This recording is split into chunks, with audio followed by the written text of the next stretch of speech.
Jilted at City Hall. The third time my fiancé stood me up at the altar, or in this case, the county clerk's office. The clerk said the handsome guy a few seats over had also been waiting all day, for the third time. You two should just get married. Our eyes met for 10 seconds. Okay, we said in unison. 10 minutes later, I had a husband. This is the third time, Alex. Are you trying to make me look like a complete fool? I hissed into my phone, my voice echoing in the marble hall of the Denver City Hall. A few other couples waiting for their appointments glanced over. On the other end was my fiancé, Alex Vance, and his usual dismissive tone. A huge client just flew in, babe. You know how it is. You're the most understanding. I promise, next time for sure. The clerk, a woman named Brenda with seen-it-all eyes, leaned out from behind her window. She pointed a pen at the clock on the wall. Ma'am, we're closing in 15. Outside the glass doors, a man in a crisp black shirt had just hung up his own phone, pinching the bridge of his nose. Brenda looked from him to me, and a wry smile touched her lips. What a coincidence. That's the third time for him, too. You both wasted your day. Why don't you two just get hitched? The air froze for a solid 10 seconds. The man turned his head. I lifted my gaze. His eyes held the same humiliation as mine, the same fury, and the same self-destructive, what the hell recklessness. Okay, we said at the same time. My name is Chloe Miller. I'm 29, and today was supposed to be my wedding day. Now, I was sitting on a cold plastic chair in a government building, staring at the last text from Alex. Work emergency. Love you. Sent 4 hours ago, right when we were supposed to meet. Outside, the sky had faded from bright blue to a bruised purple. At my feet was a tote bag with our documents and a small box of gourmet chocolates I'd brought for the clerks. The gold foil corner peeked out, glinting like a tiny, mocking star. Brenda, the clerk, had already tidied her desk. On her third pass by my chair, she sighed. Honey, you should go home. If a man really wants to be here, he'll crawl through a blizzard to make it. I nodded but didn't move. My body felt nailed to the spot. The first 2 times were just like this. Once, his dad had a sudden health scare. The next, a critical project issue, out of state. I believed him every time. Each time, he'd held me and said, I'm so sorry, babe. Each time, I forgave him. My mom's voice echoed in my head from our last call. Chloe, it's 3 strikes and you're out. Don't you get that? I got it. That's why today I'd worn my favorite dress, perfected my makeup, and tucked a positive pregnancy test into my purse. It was supposed to be a surprise. Now, that surprise felt like a cooling iron against my heart. My phone rang. It was my mom, her voice cheerful. Is it done? Send me a picture. I opened my mouth, but no sound came out. My throat was thick with unshed tears. The line went quiet for 2 seconds. Her tone shifted instantly. He didn't show up again, did he? Where are you? You're not still sitting there, are you? Go home. Her voice rose. Go home right now. Don't you dare make a fool of yourself. I hung up. Make a fool of yourself. The words were like needles. All our friends and family knew I was getting my marriage license today. My neighbor had wished me luck this morning, saying she couldn't wait for the wedding. Now I had to go home alone and face their questions, their pity, and the smug satisfaction hidden beneath it. Footsteps echoed in the corridor. I looked up to see a man walking out of another office. Black shirt, sleeves rolled to his elbows, revealing a handsome, expensive-looking watch. He was on the phone, his voice tight with suppressed rage. Fine, you're busy. You're always busy. Don't bother explaining, Jessica. We're done. He hung up with such force he nearly dropped his phone. Our eyes met across the 10 feet of polished linoleum. His were bloodshot. I figured mine were too. Fellow travelers in misery, but neither of us was in the mood for small talk. He walked towards the main entrance. I looked down at my shoes. Brenda, locking up, saw his retreating back, then looked at me. That's when she said the words that changed everything. The words were a joke, tossed out lightly, but they detonated something between us. And then we both said, okay. After the word was out, both the man in the black shirt and I froze. Brenda froze too, the ring of keys in her hand clattering to the floor. I was just kidding, she mumbled, bending to pick them up. I'm not, the man said, walking back towards me. He was a head taller than me, and he smelled faintly of cedar and tobacco. Leo Sterling, 29. I run a small software company. No DUIs, no felonies. Parents are healthy. One sister in college. He spoke quickly, like he was reciting a resume. If you're serious, we can get this done right now. I looked up at him. His eyes were deep set, and right now they held no hint of a joke, only a desperate, scorched earth resolve. Why? I asked. Because I'm done with this too. He pulled at the corner of his mouth in something that wasn't a smile. Third time, always a last-minute thing, always her job being more important. I canceled 3 meetings to be here today, waiting like an idiot all afternoon. His words struck a nerve. We had suffered the exact same humiliation. The pregnancy test in my bag suddenly felt impossibly heavy. If Alex knew I was pregnant, would he still have done this? And if he knew and did it anyway, what did that make me? What did that make our baby? The thought made my stomach churn. Chloe Miller, 29, I said, getting to my feet. My legs were stiff. I'm a creative director at an ad agency. Parents are divorced. I live with my mom. I have a mortgage and a cat. Leo Sterling nodded. So, are we doing this? Yes. Brenda's eyes widened. Are you too crazy? This is a marriage, not buying groceries. Even with groceries, you don't pick the rotten ones, do you? I said, looking at Leo. Brenda, please. We both have our paperwork. Leo pulled his driver's license and birth certificate from his jacket. I pulled mine from the tote bag. We were both fully prepared for partners who never showed. Brenda looked at us, then at the clock, and took a deep breath. All right, get in here. You kids are going to be the death of me. We sat in front of the plain blue backdrop for the license photo.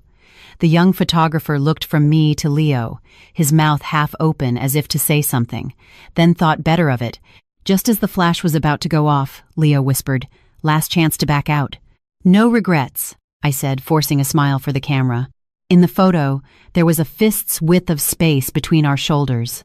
Our expressions were as stiff as masks, but it was a picture of us, together, filling out forms, signing our names, giving our thumbprints. The whole thing took less than 20 minutes. When the embossed seal pressed down on the 2 official copies of the marriage certificate, my hand trembled. Leo's was shaking too, but his signature was firm. "Congratulations, you're legally married," Brenda said, handing us the documents with a complicated expression. "Kids, marriage isn't a game of chicken." "We know," Leo said, taking the papers. He turned to me. "Where to now?" My mind was a blank. Where could I go? Home? To face my mother's fury and tears? To Alex's office to throw this certificate in his face? My phone buzzed again. It was Alex. For the first time, I didn't answer immediately. "You should take it," Leo said. "You need closure." I answered. Alex's voice, breezy and casual, came through. "Hey, babe. You must have been waiting forever. I just wrapped up. I'll come pick you up. We'll get dinner." My treat. "Alex." I cut him off. "I'm still at City Hall." "You're still there?" "They haven't closed?" "They're closed," I said, looking at the crisp certificate in my hand. "But I got married." Silence. Then a disbelieving laugh. "Chloe, stop it. I know you're mad, but that's not a funny joke." "I'm not joking. Want me to send you a picture of the certificate?" My voice was unnervingly calm. "Oh, and I was going to tell you today I'm pregnant. 6 weeks. But that's not your problem anymore." "I'll handle it." The line went dead quiet. A few seconds later, his voice came back, frantic. "Chloe, are you insane? You're pregnant with my child and you married someone else? You wait right there. I'm coming over. Where are you? Don't bother." I hung up and turned off my phone. Then I looked at Leo. "Do you have somewhere to go?" "I don't really want to go home right now." Leo looked at me. There was surprise in his eyes, confusion, but it all melted into a kind of weary, shared understanding. "Yeah, I have a condo near my office I use when I work late. You can stay there." We walked out of City Hall, one behind the other. The sky was completely dark. Streetlights cast long, distorted shadows on the pavement. Leo went to get his car while I waited by the curb, clutching the new marriage certificate. Married. To a man I'd known for less than an hour. I placed a hand on my stomach. It was still flat, but a new life was growing inside. Alex's child. And I had just married another man. The realization made my knees weak. I grabbed a nearby light pole to steady myself, taking deep breaths. A black SUV pulled up in front of me. Leo rolled down the window. "Get in." I opened the door and slid inside. The car was clean and smelled of the same cedar scent he wore. He didn't start the engine right away. Instead, he handed me an unopened bottle of water. "Thanks." I twisted it open and took a sip. The cold water soothed my raw throat and cleared my head a little. "About what I heard you say on the phone." I started, my heart pounding. "I'm pregnant. With my ex's child." I said the words and waited for his reaction. Anger? Regret? An order to get out of his car? Leo was quiet for a moment, his fingers tapping on the steering wheel. "My ex-girlfriend told me last week that her boss needs her more than I do, so she's choosing to stay by his side as his assistant instead of marrying me." He gave a humorless laugh. "For all I know, she's pregnant with his kid, who knows?" He looked at me, his face half lit by the passing streetlights, his jaw tight. "So," he said, turning back to the road, "we're a couple of jilted fools who made a rash decision. You have my phone number, my company's address, and a marriage certificate with my name on it. I'm not going to hurt you or try anything. You need a place to clear your head. I need someone to help me deal with my family. My mom has late-stage lung cancer. Her last wish is to see me settled down." The car filled with silence again, broken only by the hum of the engine. The city lights streamed past the window like a silent river. "Deal," I whispered. The car pulled into a modern condominium complex. Leo's apartment was on the 12th floor. A one-bedroom, furnished with the sterile simplicity of a hotel suite. It had very little personality. He opened the door to the spare room, which was set up as an office with a pull-out sofa. "You can sleep here. The linens are fresh. There's some food in the fridge. I'll take the living room couch." "Thank you. Don't mention it." He turned to leave, then paused. "What's your plan for tomorrow?" "Tomorrow." The word felt alien. Tomorrow. I had to go to work and face the sympathetic or gossipy looks of my colleagues. Tomorrow, I had to tell my mother I was married, but not to Alex. Tomorrow, I had to figure out what to do about the baby in my belly. "I don't know," I said honestly. Leo nodded. "Then just get some sleep. The world won't end, and even if it does, there are two of us to hold it up now." He closed the door. I sat on the unfamiliar bed and turned on my phone. Dozens of missed calls and messages flooded in, from Alex, my mom, my best friend, Maya, and a long, rambling voice message from Alex. I deleted it without listening. Then I opened Maya's text. "Chloe, where are you?" "Alex is losing his mind," he called me, saying, "You're pregnant and married someone else. What is going on?" I called her. Maya was my college roommate, my closest friend. She picked up on the first ring. "Chloe? Are you okay? Are you safe?" "I'm safe," I said, my nose starting to burn. "Maya, I did something completely insane today." After I finished my story, Maya was silent on the other end for a full minute. "So, you're in a strange man's apartment right now. Chloe, I know Alex is a bastard who broke your heart, but do you even know this guy? What if he's dangerous?" "He doesn't know I'm pregnant. I mean, he heard me say it, but we haven't talked about it." I paused. "And his mom has terminal cancer. He just wants to fulfill her last wish. We're both just using each other." "Using each other?" Maya's voice rose. "Is that what marriage is now? This is a legal contract, Chloe. You're his wife. What if he has debts? What if he's a con artist?" "Maya," I interrupted her, "Alex conned me for 3 years. I moved to Denver for him, left a great job in Chicago. I helped take care of his sick father. When he was starting his business, I gave him my entire savings. And what did I get? Stood up at the altar for the 3rd time. If a man really wants to marry you, he doesn't make you wait 3 times. Maya went quiet. She knew everything I'd been through with Alex. "What about the baby?" she asked softly. I touched my stomach, and the tears finally came. "I don't know," I sobbed. "I really don't know." I heard Maya sigh on the other end. "Send me your address. I'm coming over tomorrow. Tonight, lock your door. If anything feels wrong, you call 911 immediately. You hear me?" After hanging up, I sent her the address and went into the bathroom. The woman in the mirror had red, swollen eyes and smeared makeup, but her mouth was set in a stubborn line. I washed my face and stared at my reflection. "Look at you, Chloe Miller, 29 years old, pregnant by your ex, jilted for the 3rd time, and married to a stranger in a fit of pique. Could life get any messier?" My phone screen lit up. My mom. I watched her name flash, unable to find the courage to answer. Finally, I sent a text. "Mom, I'm staying at Maya's tonight. I'll explain tomorrow. I'm okay, don't worry." After sending it, I turned off my phone and burrowed into the strange bedding. It smelled clean, like sunshine, but it was cold. Outside was the sprawling Denver night, a million lights, and not a single one felt like it belonged to me. No, maybe one did now. The lamp in the living room was still on, a thin sliver of light seeping under the door. The man named Leo, my legal husband, was out there. A stranger. I closed my eyes, today's events replaying like a movie.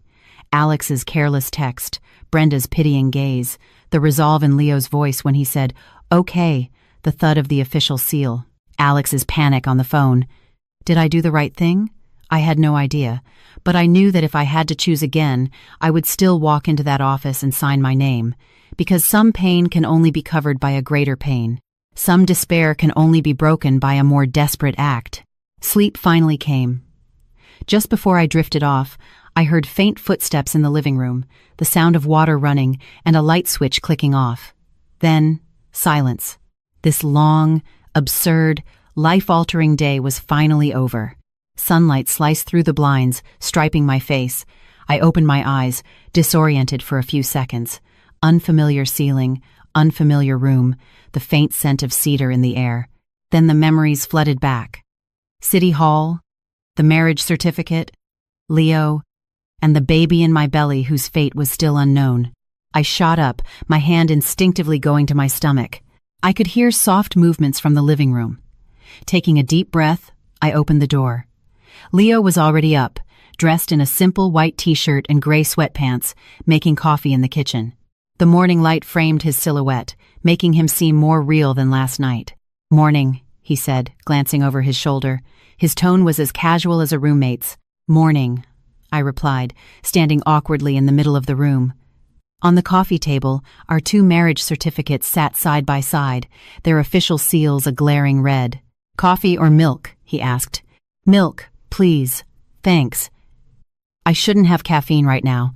He poured me a glass. The microwave dinged, and he took out 2 toasted breakfast sandwiches. "It's not much, but it's what I usually have." We sat on opposite sides of his small dining table, the silence so thick you could cut it with a knife. "Sleep okay?" he asked, trying to make conversation. "Fine," I lied. I'd barely slept. "You?" "The couch is a little short," he said, rubbing his neck. Silence fell again. We were like 2 strangers forced to share a table at a crowded cafe. My phone, now on, buzzed incessantly. Dozens of missed calls, mostly from Alex and my mom. Maya had sent a few texts. "Awake yet? I'll be there around 10. Don't be scared, I got you." My eyes stung. I took a big gulp of milk. "What's your plan for today?" Leo asked. "Go to the office," I said. "Can't just not show up. I'll give you a ride." "You don't have to. I can get an Uber." "It's on my way," he said, his tone leaving no room for argument. "My office is downtown, too." He picked up the marriage certificates from the coffee table and handed one to me. "You should keep this." I took the thin document. It felt as heavy as a brick. In the photo, we sat side by side, with enough space between us for another person. We left the apartment, rode the elevator down in silence. The building was quiet, an old man walking his dog in the courtyard.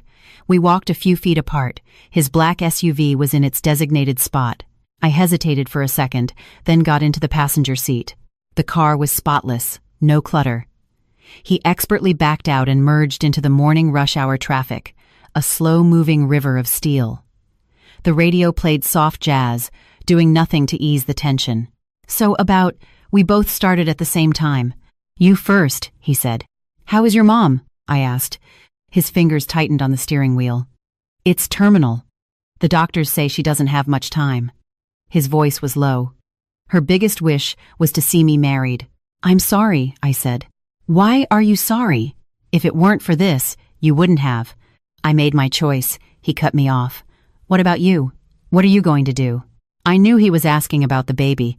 "I haven't decided yet," I said, watching the city streets fly by. "Do you need me to do anything?" he asked, the words sounding difficult. "No." I shook my head. "This is my business. The car pulled up in front of my office building, a modern glass and steel high-rise. "Thanks," I said, unbuckling my seatbelt. "What about after work?" he asked. "I'm meeting Maya." "Okay," he nodded. "Call me if you need anything." I got out and walked into the building without looking back, but I could feel his eyes on me. The atmosphere in the office was strange. The receptionist's eyes darted away when she saw me. "Morning, Chloe." "Morning." I tried to act normal as I walked to my desk. A few colleagues who had been chatting fell silent and scurried back to their cubicles, pretending to be busy. Their whispers followed me like mosquitoes. I had just turned on my computer when Rick Donovan, a project manager from another team, sauntered over with his coffee mug. "Well, well, Chloe, heard you tied the knot yesterday. Congrats." His voice was loud enough for the whole floor to hear. The office went dead silent. Every ear was tuned in. I had taken the day off for the explicit purpose of getting married. Everyone knew. "Thanks," I managed a weak smile. "So who's the lucky guy? You kept him under wraps pretty well." He leaned against my cubicle wall. "When are you bringing him around? We've got to celebrate properly." "He's busy. Maybe some other time." I stared at my screen, tapping random keys. "Nobody's too busy for a celebratory dinner," Rick pressed on. "What, you scared we'll get him drunk? Don't worry, we'll behave." "Rick, the morning briefing is starting," my assistant, a young woman named Sarah, said, appearing at just the right moment. "Oh, right," Rick slapped his forehead. "Chloe, almost forgot. 9:30, main conference room. The Blue Sky Group pitch. How's it looking? Today's the big one." "It's ready," I said, relieved. "Great, it's all on you." He finally walked away. I gave Sarah a grateful look. She winked. My phone vibrated in my pocket. It was Alex. I declined the call and blocked his number. A WhatsApp message popped up immediately. "Chloe, answer the phone. We need to talk." "Do you have any idea what you're doing? Who is that guy?" "You get back here right now." One message after another, frantic and demanding. I blocked him on WhatsApp too. Finally, peace. The morning meeting was tense. My boss made a point of saying, "Congratulations, Chloe," which was met with a smattering of half-hearted applause and intensely curious stares. I forced myself to focus on the presentation, but I could feel their eyes on me. They must have heard something. What if Alex, unable to reach me, showed up at the office? The thought made me sick. During a break, I went to the restroom. I'd just stepped into a stall when two women from the media department came in, chatting. "Is it true? Did Chloe really get married yesterday? Who knows? Does she look like a happy newlywed to you?" "She looks awful." I heard Alex totally blew her off, stood her up at City Hall. For the third time. So tragic. "Get this. Here's the crazy part," one of them whispered excitedly. "I heard she ended up marrying some other guy who also got jilted.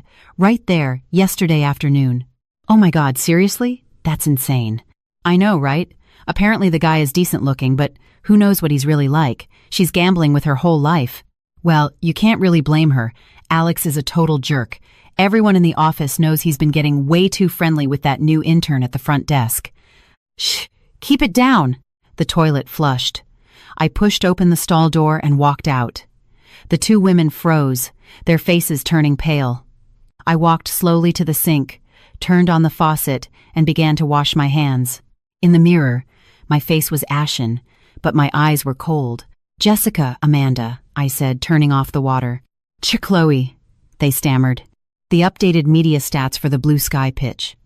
"On my desk in 30 minutes," I said, pulling a paper towel from the dispenser and drying my hands meticulously. "I want the latest numbers. Double-check them for accuracy." "Yes, right away." "And one more thing," I said, looking them straight in the eye. "The company pays you to work, not to gossip. Understood?" "Understood," they mumbled, practically running out of the room. I spent the rest of the day buried in work. Only by staying busy could I forget the chaos of my life, but trouble found me anyway. Around 3 p.m., the front desk called my line. "Chloe, there's an Alex Vance here to see you. He says it's urgent, and you have to come down." Sooner or later, it had to happen. "Tell him I'm in a meeting." "He says if you don't come down, he's coming up," the receptionist said, her voice strained. I clenched the receiver. I knew Alex. He was capable of it. "I'll be right down." In the coffee shop in our building's lobby, Alex sat in a corner booth, His shirt was wrinkled, his eyes were bloodshot, and his hair was a mess. He jumped up the moment he saw me. "Chloe," he said, reaching for my hand. I stepped back. "Let's just talk here." I sat down across from him. "Chloe, do you know I've been looking for you all night?" he said, his voice urgent. "Where were you? Who is that guy? Tell me, did he force you?" "Nobody forced me," I said, looking at him. "Alex, we're over." "No, we're not," he said, his voice rising, drawing stares from other patrons. "I don't agree. Just because I was late one more time? It was my fault, okay? I'm sorry, but it was a work emergency. What was I supposed to do?" "You weren't late," I corrected him calmly. "You didn't show up." "For the third time. This time was a real emergency. That client, there's always an emergency." I cut him off. "Alex, the boy who cried wolf eventually gets ignored." He stared at me, his chest heaving. "Is this about the baby?" he said, lowering his voice. "You're pregnant, so you just grabbed the first guy you saw and married him? Are you stupid, Chloe? That's my child. You should have come to me." "Come to you?" I laughed. "Come to you and wait indefinitely? Wait until the baby is born and the man who should be his father still won't give him a name? We can get married right now." "Let's go," he pleaded. Too late. I took out my phone, pulled up the photo of the marriage certificate, and pushed it across the table. Legally, I'm another man's wife. Alex stared at the screen, his eyes wide with fury. He raised his hand as if to smash the phone, but I snatched it back first. "You!" His face was a mask of rage. He pointed a shaking finger at me. "You're ruthless, Chloe Miller. Absolutely ruthless." "Takes one to know one," I said, standing up. "Don't contact me again." "In your dreams," he hissed, standing as well, leaning over the table. "You're carrying my child. This isn't over. I will not let my son call another man dad." "Then what do you want to do?" "Get rid of it," he blurted out. "Or have it and give it to me. I won't let my child be raised by a mother who would marry a complete stranger." His words were like a shard of ice to the heart. This was the man I had loved and waited for 3 years. He was a complete stranger to me now. "Alex," I said, my voice shaking with a mix of anger and exhaustion, "you disgust me." I turned and walked away, ignoring his furious shouts behind me. Outside the coffee shop, the sunlight was blinding. My legs felt weak, and I had to lean against the wall to stay upright. A sharp, cramping pain shot through my lower abdomen. I clutched my stomach, breathing deeply. "Are you okay?" a familiar voice asked. I looked up to see Leo standing nearby, a frown on his face. He was holding his car keys, looking like he'd just been passing by. "What are you doing here?" I asked, straightening up. "I had a meeting with a client nearby," he said, walking over. His eyes scanned my pale face. "He gave you trouble?" "It's handled," I said curtly. "Do you need—" "No," I cut him off. "I can handle it myself." He studied me for a moment, then didn't push. "It's the end of the day. I'll take you home. I'm meeting Maya. Then I'll take both of you." This time he didn't give me a choice. Maya's eyes went wide when she saw me get into Leo's car. I pulled her aside and quickly filled her in on my meeting with Alex. "He said that? That you should get rid of the baby?" Maya was furious. "That bastard. He chased you like a lost puppy for a year, and now he pulls this?" "It's over," I said, getting into the car. Leo was tactful enough to stay silent for the entire drive, focusing on the road. He dropped us off at the entrance to my apartment building. "If you need me, I can," he started, getting out of the car.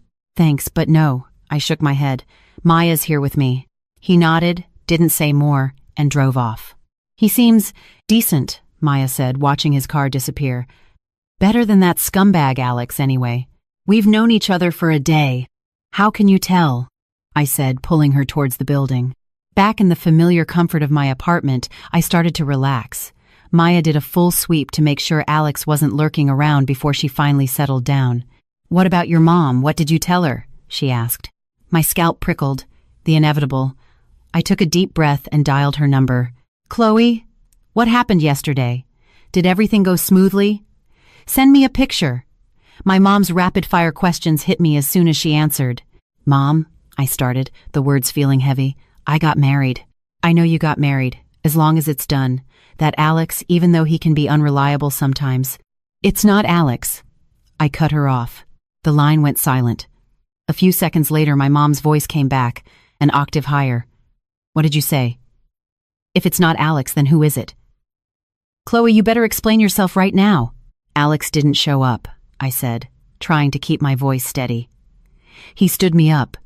So, I married someone else who was also stood up. A long, suffocating silence.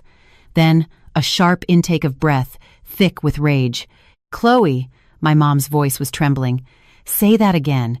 You married a complete stranger? Have you lost your mind?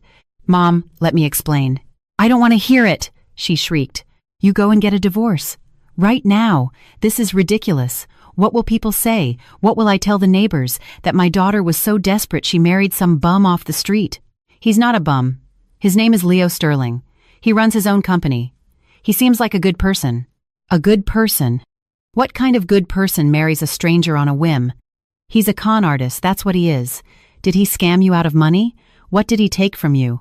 Nothing. We're both just getting something we need out of this. Getting something you need? Is marriage a business transaction?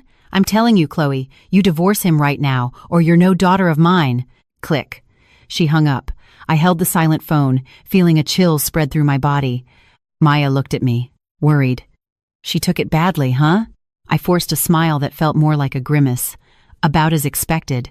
That night, Maya stayed over. We curled up on my bed like we used to in college. I told her I was pregnant. She was quiet for a long time. Are you going to tell Leo? She asked.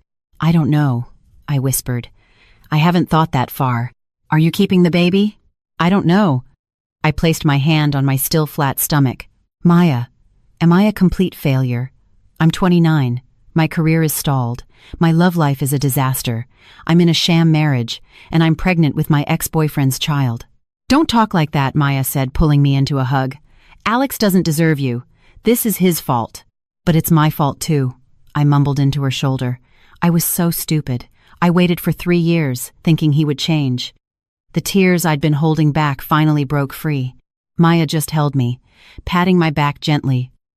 Cry it out. It's okay, she whispered. But Chloe, you need to pull yourself together, and fast. You're not alone in this anymore. You're not alone. The words sent a strange shiver through me. It was true. Whether I kept this baby or not, my life had been turned upside down. The next day was Saturday. I turned on my phone to a flood of missed calls from my mom and from Alex, using a new number. There was also a text from Leo. Let me know if you need help with anything. Concise and to the point. Thanks, I replied. Around noon, the doorbell rang. Maya answered it and let out a little gasp. I walked over to see Leo standing there, holding several grocery bags filled with fresh vegetables, fruit, and meat. I was driving by and thought I'd pick some things up, he said, his expression neutral. Can't live on takeout forever. He walked into the kitchen as if he'd been there 100 times and started putting things away. Maya and I just stared at each other. Mr. Sterling, you really don't have to do this, I said. It's no trouble, he said without looking up. And call me Leo. I'm a decent cook. He was efficient, washing and chopping vegetables with a practiced ease. Maya nudged me with her elbow and gave me a look that clearly said, bonus points. Lunch was 3 simple dishes and a soup, but it was surprisingly delicious. You cook often? Maya asked. Got used to it, living alone, Leo said. The atmosphere was still a bit awkward, but better than yesterday. At least we could make small talk. After lunch, as Leo was clearing the dishes, my phone rang again. It was my mom. I hesitated, then Leo walked over, drying his hands on a towel. Do you want me to talk to her? He asked. And say what? I gave a bitter laugh. That we fell in love at first sight and got married on a whim? We can say we were set up by a friend, knew each other for a while, and decided to just go for it, he offered. It's better than the truth. It was clear he'd already thought of a cover story. I took a deep breath, answered the phone, and put it on speaker. Mom. Chloe, have you grown wings? How dare you not answer my calls? My mother's furious voice blasted from the phone. I was busy. Busy with what? Busy with that con man? Mom, Leo's not a con man, I said, glancing at him. He was perfectly calm. We've known each other for a while. A friend introduced us. We felt it was right, so we got married. A friend? Which friend? Why don't I know about this? Stop lying to me. It was Maya's friend, I improvised, looking at Maya. She immediately caught on. Auntie, it was me. Maya leaned in close to the phone. I introduced them. Leo's a college classmate of mine. He's a really great guy, runs his own company, has a house, a car, way better than Alex. There was a pause on the other end. Maya, is that true? You're not covering for her, are you? Absolutely true. I swear on my life, Maya said, patting her chest. Leo's been crazy about Chloe for ages. The wedding thing yesterday was a spur-of-the-moment decision. They wanted to surprise you. Surprise me? More like give me a heart attack, my mom grumbled, but her tone was less hostile. Fine. Put him on. I want to talk to him myself. I handed the phone to Leo. He took it, his voice calm and steady. Hello, Mrs. Miller. This is Leo. Hello, my mom said, clearly not expecting him to actually be there. Her bluster faded slightly. I apologize, ma'am. We should have discussed this with you before getting the license. I was just in a hurry. I was afraid Chloe would change her mind. Leo's delivery was flawless. You're really not just messing around? Of course not. I'm very serious about Chloe, and I promise to take good care of her. My mom then launched into a full-scale interrogation about his family, his business, his future plans. Leo answered every question smoothly, without being arrogant or defensive. By the end of the call, her tone had softened considerably. All right. Since you kids made your decision, I won't say any more. We should arrange a time for our families to meet for dinner. Of course, Mrs. Miller. That's a great idea. I'll arrange it. When he hung up, we all breathed a sigh of relief. Nice acting, Maya said, giving Leo a thumbs up.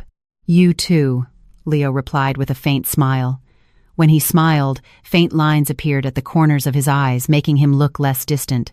For the rest of the weekend, Leo was mostly at my apartment. He cooked, cleaned, and answered work emails. We were like strangers sharing a living space, maintaining a polite distance, yet bound together by a legal document. On Sunday afternoon, he took a call, and his face grew grim. Okay, I understand. I'm on my way. He hung up and grabbed his jacket. That was the hospital. My mom's not doing well, he told me. Should I come with you? I asked. He hesitated, then shook his head. Maybe next time. It's not the right moment. He paused. Just take care of yourself. He left in a hurry. I watched the door close behind him, a strange feeling in my chest. We were, by law, the closest of kin, yet we were more distant than strangers. That evening I got a text from him. She's stable now. Thanks. Good, I replied. Putting down my phone, I looked out at the city lights. The immediate crises, Alex's harassment, my mother's objections, had been temporarily handled. But the bigger problems loomed. The baby in my belly. This absurd marriage. And the husband I knew almost nothing about. The storm had passed for now, but I had a feeling a much bigger wave was still on its way. Monday morning, 7 a.m. My phone buzzed me awake. A text from Leo. My mom wants to meet you. Are you free for lunch today? I can pick you up. I stared at the screen, all sleepiness gone. Meeting the family already? I touched my still flat stomach, my feelings a tangled mess. Okay, I replied. The office was still a minefield of stares and whispers. I did my best to ignore them and focus on my work. Around 10 a.m., my boss's assistant called. Chloe, Mr. Henderson would like to see you in his office. My stomach dropped. Here we go. Mr. Henderson's office was at the end of the hall. He was standing by the window, his back to me, when I knocked and entered. Mr. Henderson, you wanted to see me? He turned, his face serious. Chloe, have a seat. I sat, my palms sweating. I hear you got married last Friday, he said, getting straight to the point. Yes. And the groom wasn't Alex Vance. No. He was silent for a moment, his fingers drumming on the polished desk.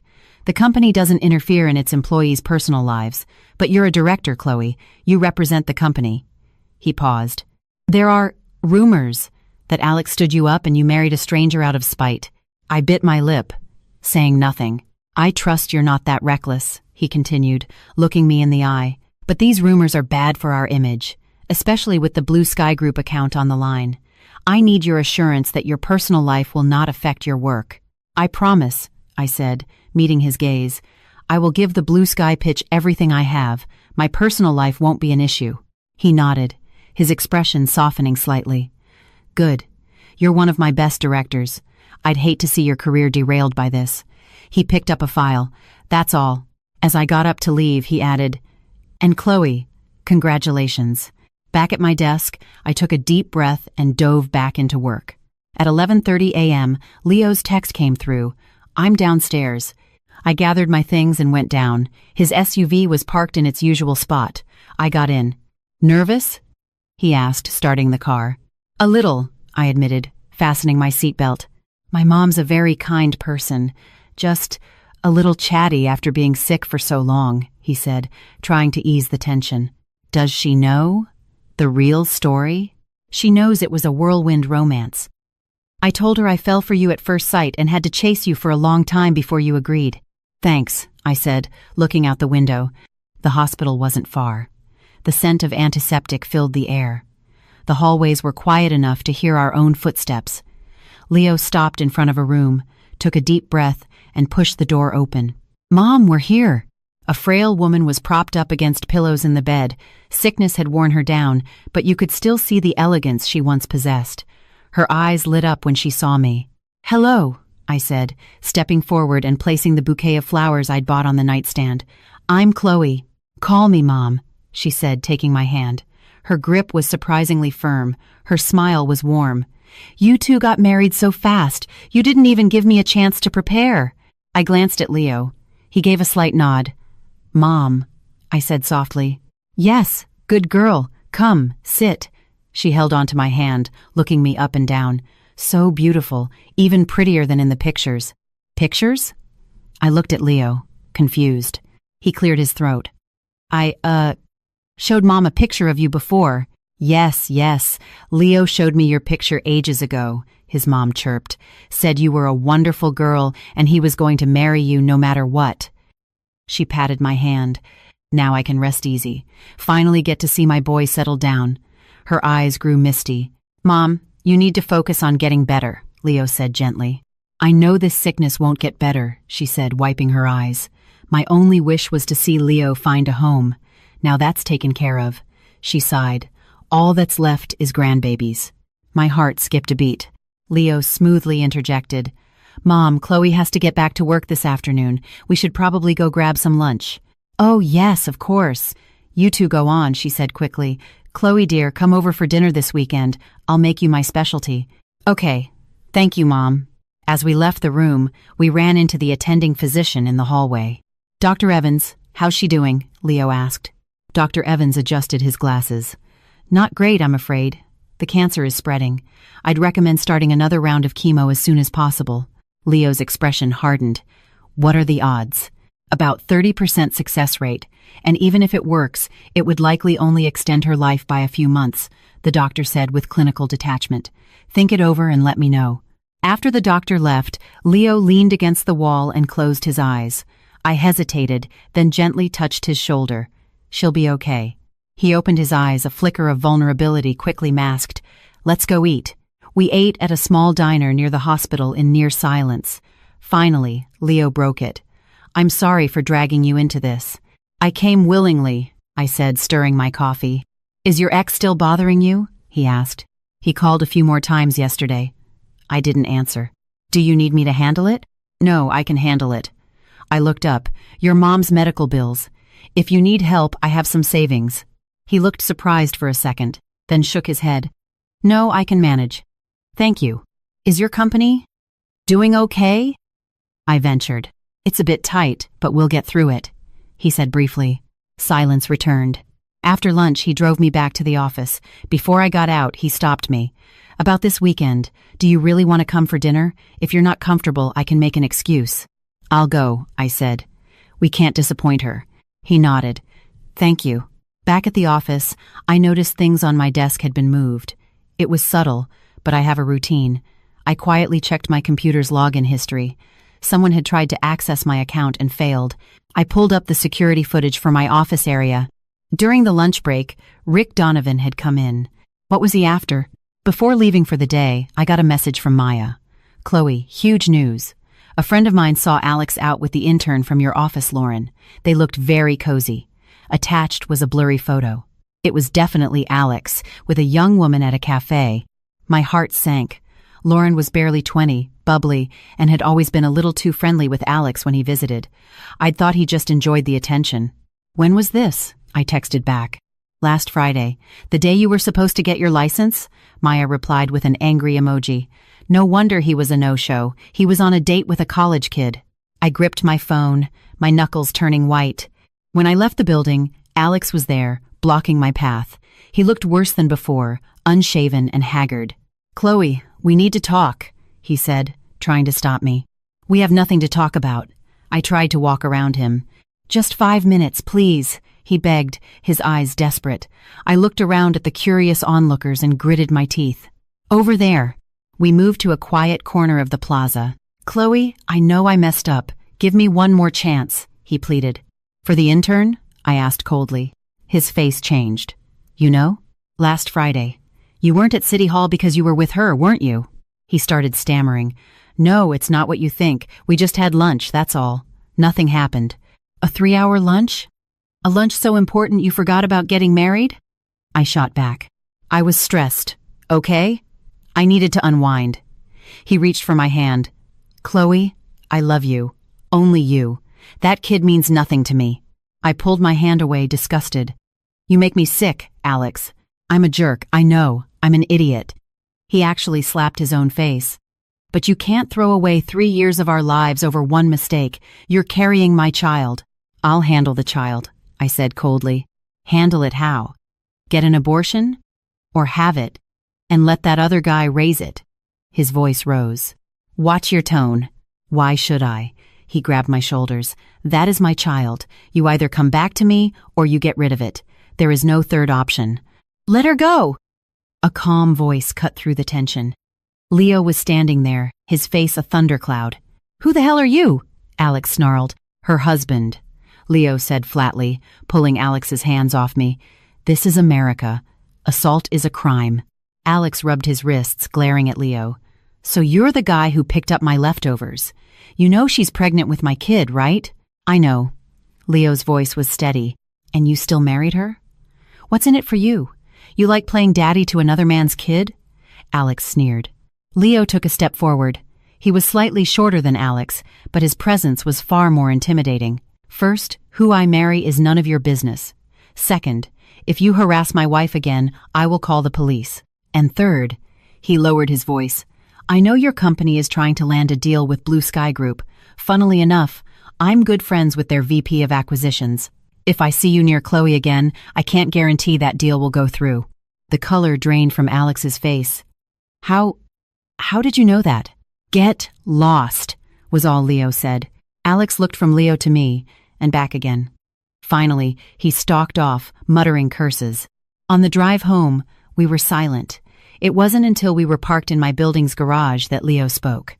"Does he harass you like this often?" "First time he's cornered me at work," I said. "From now on, I'll pick you up after work." "You don't have to." "It's not a problem," he cut me off. "Safety first." I nodded. "Thanks. Don't mention it." He parked the car. "How did you know about his company's business?" I couldn't help but ask. He smiled, a genuine, slightly roguish smile for the first time. I guessed. A guy like that, his career is all he cares about. "You bluffed? It worked, didn't it?" He unbuckled his seatbelt. "Let's go up." That night, lying in bed, I replayed the day's events. Leo's mother's hopeful eyes, Alex's shameless lies, and Leo's quiet declaration, "My wife." This marriage was a farce, but for a moment, it had felt like a shield. My phone lit up. A text from Leo. "We should probably get our stories straight for when you meet my mom this weekend. How we met, who pursued whom, that sort of thing."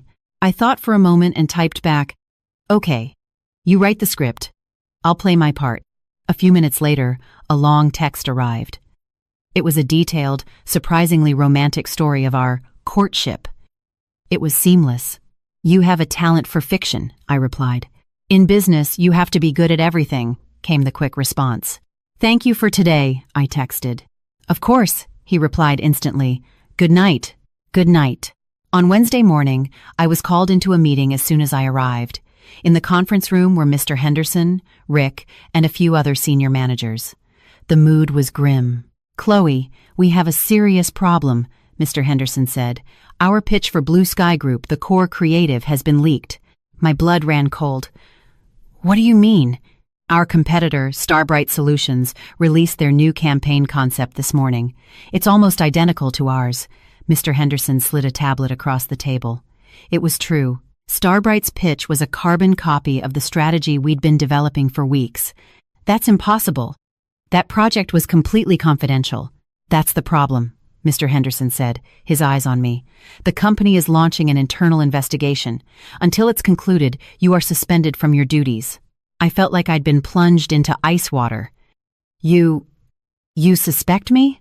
You were the project lead. You had the highest level of access, Rick chimed in. And I heard you've been having some financial troubles lately. A shotgun wedding can't be cheap. I whipped my head around to stare at him. What was he implying? What are you trying to say, Rick? I asked, my voice dangerously low. Just exploring all possibilities, he said with a shrug. Enough, Mr. Henderson cut in. Chloe, we're not trying to be unfair. Hand over your work to Rick for now. You'll be on paid leave while we investigate. His voice softened. If you're innocent, the company will clear your name. I looked at him, then at Rick's smug face, and suddenly I understood. Fine. I'll cooperate, I said, standing up, holding on to the last of my dignity. I trust the company will find the truth quickly. I left the meeting and went straight to HR to sign the suspension paperwork. The stares of my colleagues felt like physical blows. Back at my desk, as I was packing my personal items into a box, Rick sauntered over. You know, Chloe, he whispered, if you just confess, they might go easy on you. I looked up at him. What goes around comes around, Rick. His expression flickered. Then he sneered. We'll see about that. I picked up my box and walked out without looking back. Downstairs, on the street, I called Leo. When he answered, I didn't know what to say. What's wrong? He asked, sensing my distress immediately. I've been suspended. I quickly explained what happened. Where are you? I'll come get you. Half an hour later, I was in his car, my hands shaking as I tried to buckle my seatbelt. Let's go home and you can rest. I'll make some calls. See what I can find out, he said calmly. Do you believe me? That I didn't leak anything? I asked, looking at him. You don't seem like the type, he said, starting the car. Besides, if you really needed money, you could have just asked me. It would be a lot less risky. I stared at him, a warmth spreading through my chest.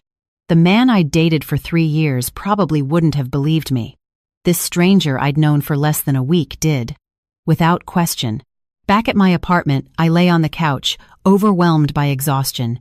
The familiar cramping in my abdomen returned, sharper and more intense than ever before. I curled into a ball, clutching my stomach. What is it? Leo asked, noticing my pained expression. My stomach. It really hurts, I gasped, a cold sweat breaking out on my forehead. His face went pale. I'm taking you to the hospital. At the emergency room, after a series of tests, the doctor came back with a grave look on her face. It's a threatened miscarriage. You need to be admitted for observation, she said sternly. You've been under extreme stress and your emotional state is volatile. It's very dangerous for the fetus. I lay in the hospital bed, an IV drip in my arm, while Leo handled the admission paperwork. The sky outside was a bleak gray, a perfect match for my mood. My job was gone, my baby was at risk, and my marriage was a lie. How had my life gone so wrong? When Leo returned, he saw the tear tracks on my face. He was quiet for a moment. I just had a friend do some digging, he said, handing me a cup of warm water.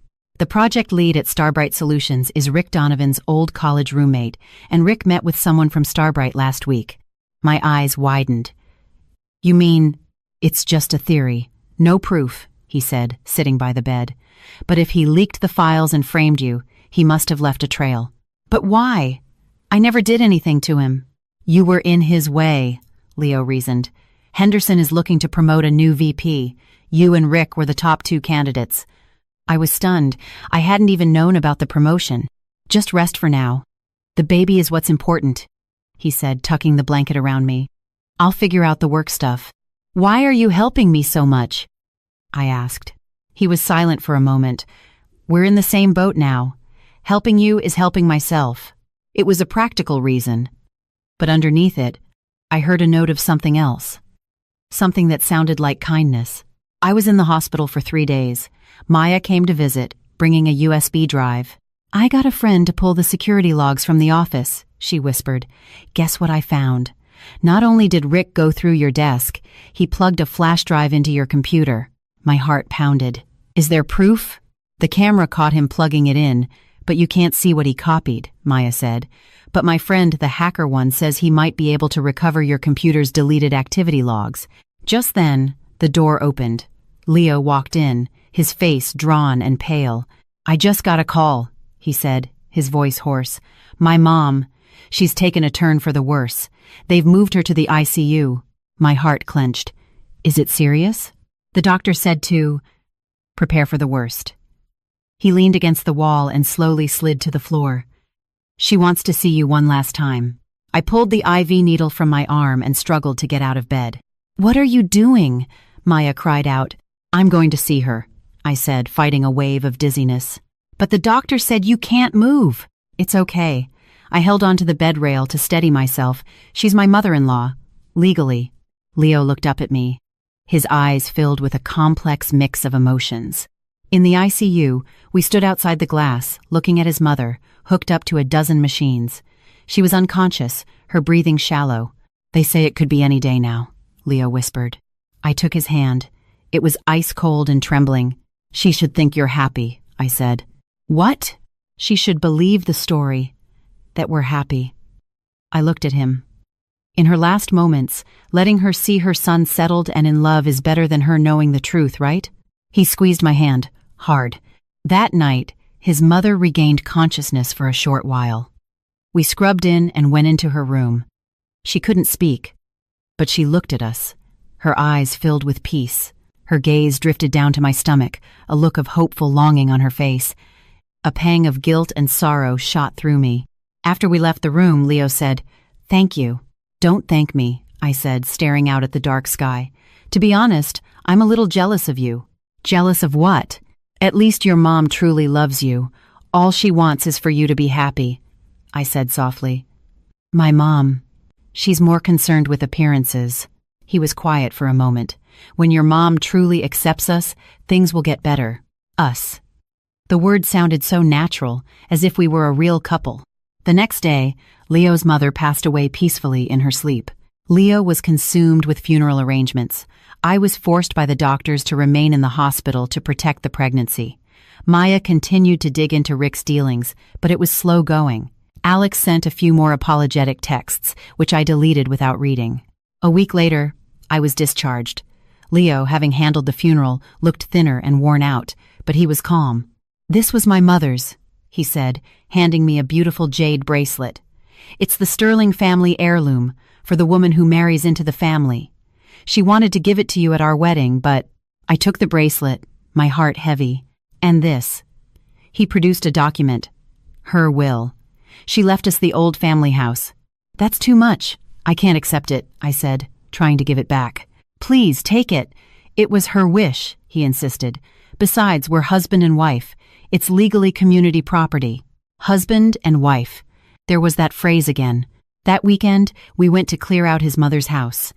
In an old photo album, I found pictures of Leo as a child, and several with a pretty, smiling girl.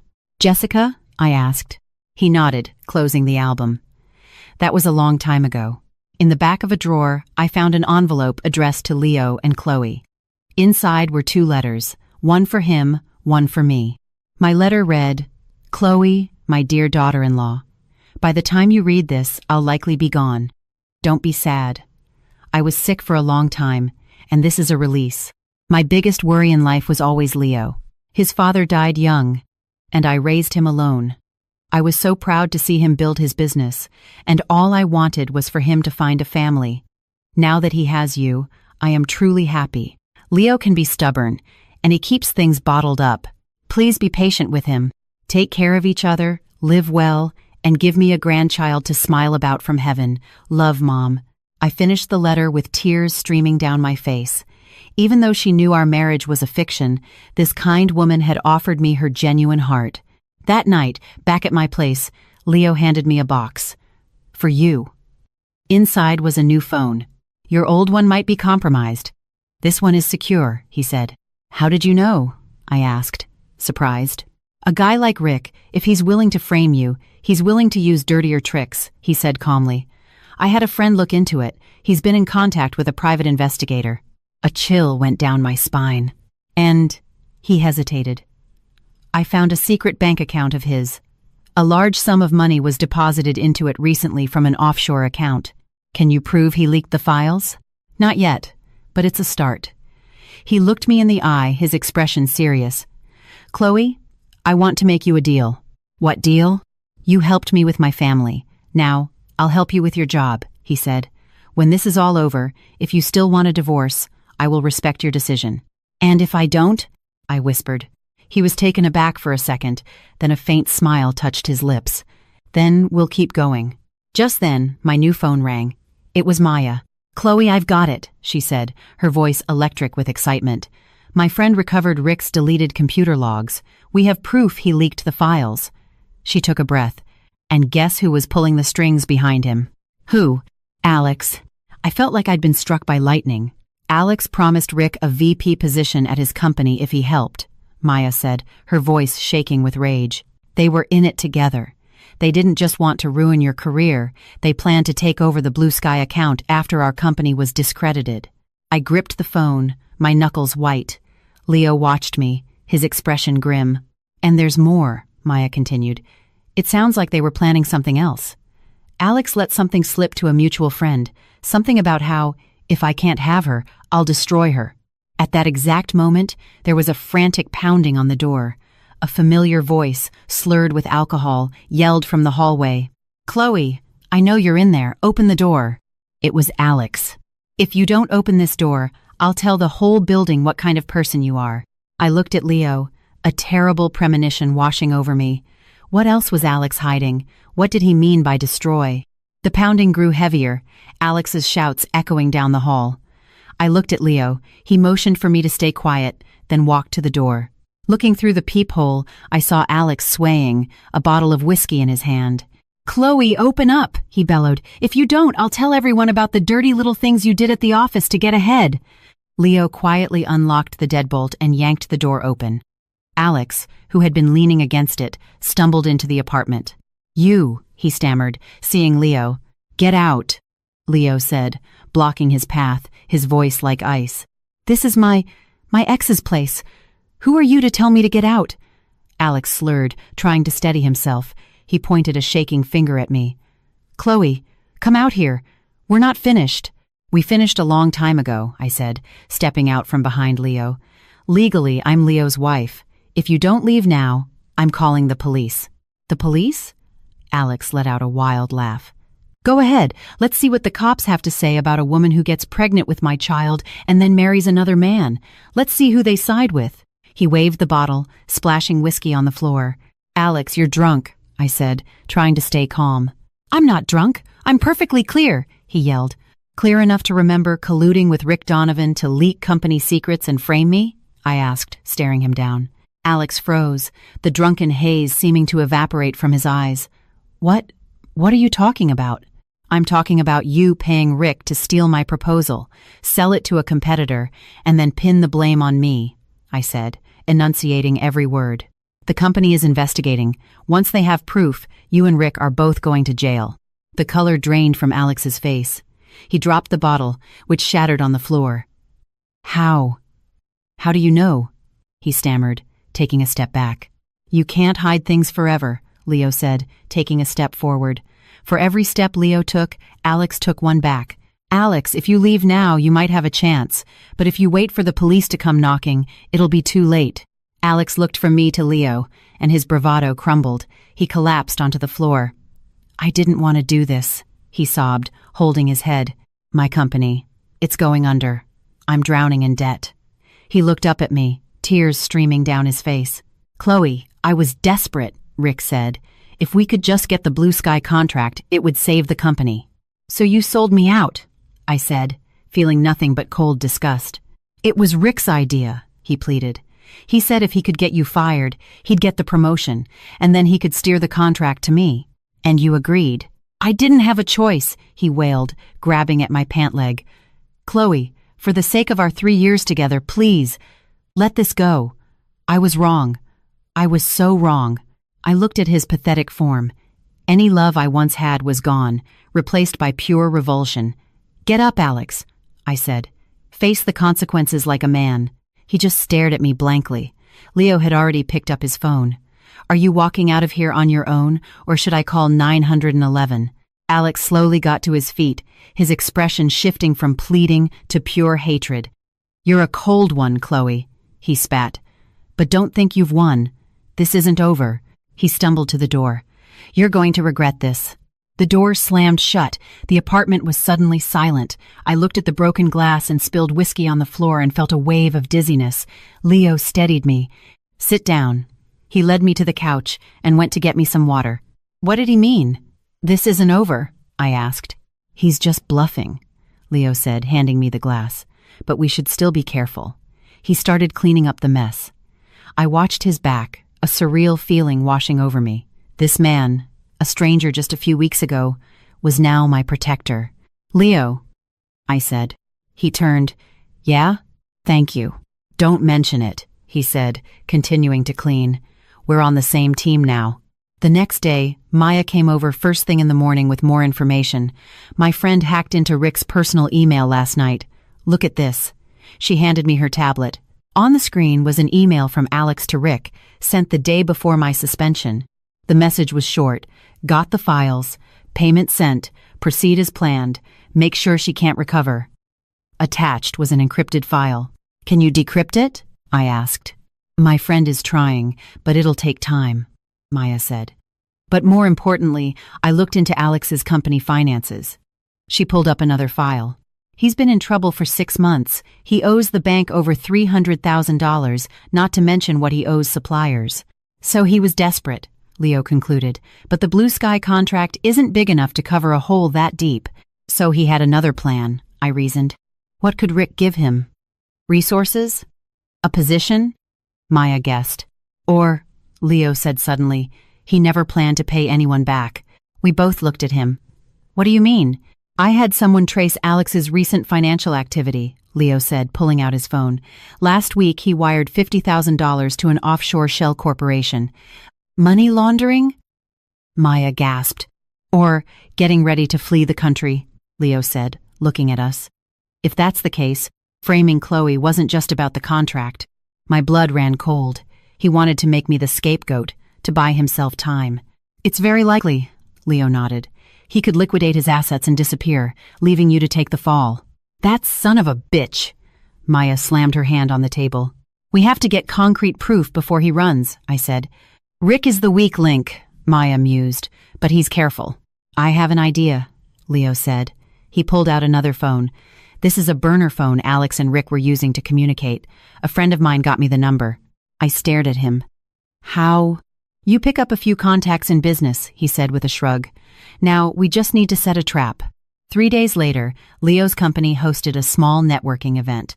Among the guests were the VP from Blue Sky Group and a few people from Starbright Solutions. Rick, representing my company, was also invited, an arrangement Leo had made. Rick will come because he wants to schmooze the Blue Sky VP, Leo explained before the event. And Alex will come because I invited him under the pretense of a potential partnership. When they meet, they might talk. I understood. We needed to record them. He handed me a tiny recording device disguised as a lapel pin. You keep Rick busy. I'll have someone get close to Alex. At 7 p.m., the event began. I stood by the door with Leo, wearing a dress he'd bought for me. It was the first time we'd appeared in public as a couple. Rick was one of the first to arrive. He saw me and did a double take. Chloe? What are you doing here? He asked, feigning surprise. I'm with my husband, I said, linking my arm through Leo's. Leo smiled and extended his hand. Rick Donovan. It's a pleasure. I'm Leo Sterling, Chloe's husband. Rick's face was a picture of shock. He shook Leo's hand limply. So, you're Mr. Sterling. I had no idea. I hear you're handling the Blue Sky account now. Congratulations, Leo said smoothly. Oh, well, it's just temporary, Rick said, his eyes shifting nervously. I was so sorry to hear what happened with Chloe. I'm sure the company will clear her name. I'm sure they will, I said calmly. Leo deftly changed the subject, steering Rick inside. He's nervous, Leo whispered to me. Alex showed up half an hour later. He looked exhausted and defeated. When he saw me, his expression was a mix of anger and something else. Regret? Chloe, he started. Mr. Vance, welcome, Leo cut him off. Please, come in. Alex looked from me to Leo, then lowered his head and walked inside. Halfway through the party, I approached Rick as planned. He was talking to the Blue Sky VP and tensed up when he saw me. Rick, can I have a word? I asked. He hesitated, then excused himself and followed me out to the balcony. What is it, Chloe? He asked, his tone guarded. Let's drop the act, Rick, I said, looking him in the eye. What did Alex promise you for helping him frame me? The color drained from his face. I don't know what you're talking about. Alex's company is bankrupt. He can't give you money, and he can't give you a job. It's all empty promises. You're talking nonsense, he said, his voice rising. I have proof, I bluffed. Alex already confessed everything to me. That's impossible, he blurted out, then immediately realized his mistake. His face crumpled. He's lying. I didn't do anything. Didn't do what? I pressed. He clammed up, his eyes darting around frantically. Rick, it's not too late to come clean, I said. Go to the company. Tell them everything. You might get some leniency. Once the police get involved, it's all over. He just stood there, gritting his teeth. Did you know Alex is planning to flee the country? I dropped the bombshell. His head snapped up. What? He wired money offshore last week. He's selling off his assets, I said. When he's gone, you'll be the only one left to take the fall.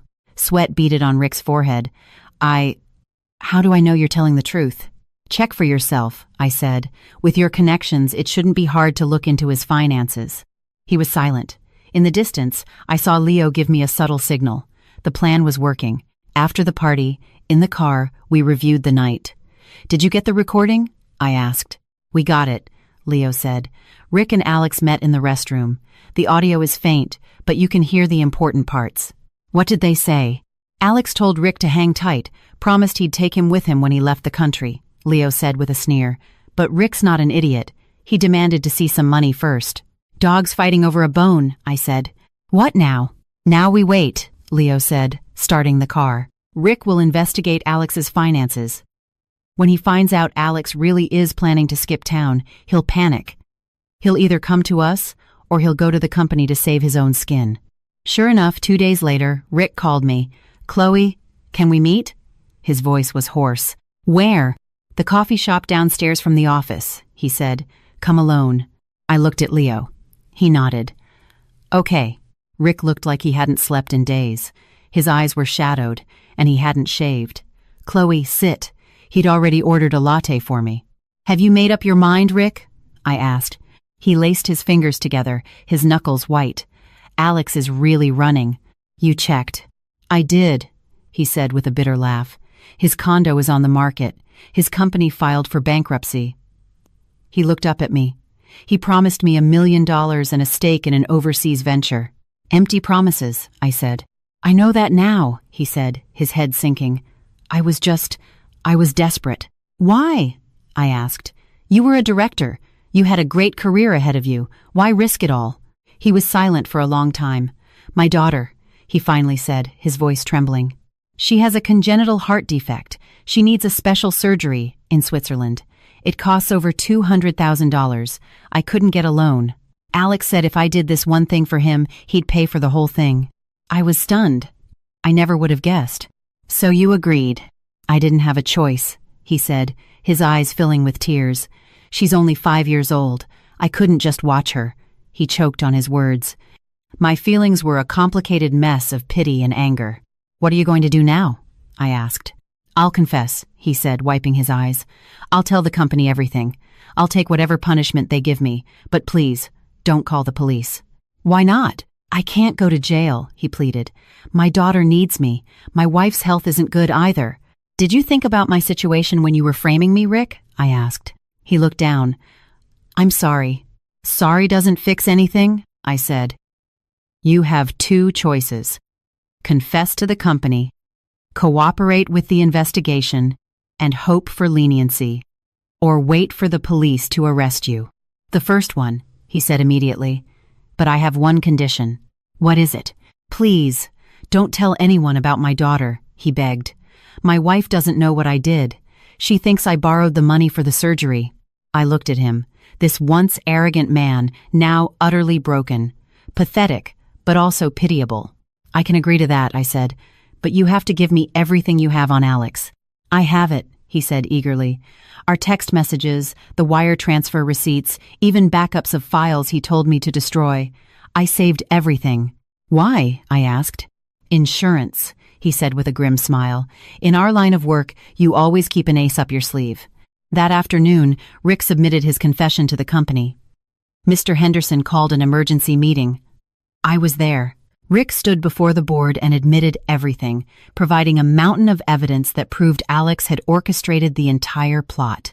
Mr. Henderson's face was stone. I am profoundly disappointed in you, Rick.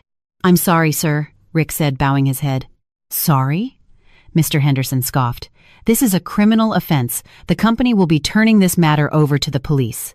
Rick's face went white, but he didn't argue. After the meeting, Mr. Henderson asked me to stay behind. Chloe, the company was wrong about you, he said. You can come back tomorrow. The Blue Sky account is yours again. Thank you, Mr. Henderson. And, as a gesture of apology, the company would like to double your quarterly bonus. That's not necessary. I shook my head. All I wanted was to clear my name. He looked at me with a complex expression. You've changed, Chloe. People do, I said. Leaving the office, I called Leo. It's over, Rick confessed. I get my job back tomorrow. That's great news, he said. What about Alex? The police are involved now. He's not getting away. What about Rick's daughter? I asked. That's his problem to solve, Leo said calmly. Adults have to live with their choices. I know, I sighed. It's just, life is hard. That's why we have to live it well, he said. That evening, we sat down to a celebratory dinner at my place. Leo had cooked an elaborate meal. A toast, he said, raising his glass of juice. To what? To your name being cleared. We clinked glasses. And to a successful partnership? I added. He smiled. To a successful partnership. Later, as we were washing dishes together, he suddenly said, Chloe, have you thought about the baby's future? My hands paused under the running water. Why do you ask? I was just thinking, if the baby is born, He didn't finish, but I knew what he meant. We were legally married. The child would legally be his. I still haven't decided if I'm keeping it, I said softly. The doctor said I need to make a decision soon. So you're still thinking about it? I don't know, I said, drying my hands. Keeping him means, what? Bringing him into a loveless home? Or we could try to give him a home filled with love, Leo said. I looked at him, his expression completely serious. I mean it, he said. We could try. To be a real couple. I was stunned. Why? Not to fulfill a promise. Not as a transaction. Just to try. I stared at him. Because you're stronger than I ever expected, he said. Because my mom liked you. Because... He paused. Because I think we could work. My heart started to beat faster. This is really sudden. I know, he said. You can think about it. No rush. I couldn't sleep that night. Leo's words echoed in my mind. Try to be a real couple. Was it possible? Two people. Burned by love. Thrown together by a ridiculous marriage. Could we actually build something real? And the baby, if I kept him, what kind of life would he have? And if I didn't? I touched my belly, which was now just starting to show a tiny curve. The next day, I went back to work. The way my colleagues looked at me had changed completely from suspicion and pity to awe and apology. Rick's office was empty. I heard he'd been arrested. Alex's company officially declared bankruptcy, and he was under investigation, his passport confiscated. At lunch, Mr. Henderson called me into his office. Chloe, I have some news. Blue Sky Group has officially awarded us the contract. Really? I gasped. But on one condition, he said, looking at me. They've specifically requested that you lead the project, and they want you to fly to their headquarters for the final presentation in 1 month. 1 month. I did the math. I'd be 4 months pregnant then. My stomach would be more noticeable. Is that a problem? Mr. Henderson asked. No, I shook my head. I'll get it done. Good. He nodded, satisfied. Keep this up, and that VP spot is yours. After work, I had a follow-up appointment at the hospital. The doctor looked over my chart with a serious expression. The fetus is developing normally, but you're not in great shape, she said. You're stressed, you're not eating well. This isn't good for the baby. I'll be more careful, I promised. And about your decision, you need to make it soon, she said, looking at me. If you're going to terminate, it should be within the next 2 weeks. After that, the risks increase significantly. I understand, I said. Leaving the hospital, I called Leo. The doctor gave me 2 weeks to decide. What are you thinking? He asked.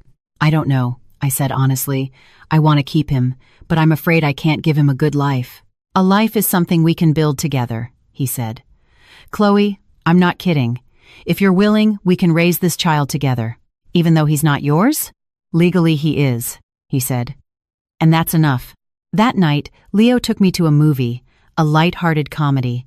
We sat in the dark theater with a large popcorn between us, like a normal couple on a date. Halfway through the movie, he gently took my hand. I didn't pull away. Afterward, we walked along the river. The evening breeze was cool and refreshing. Chloe, he said. Yeah?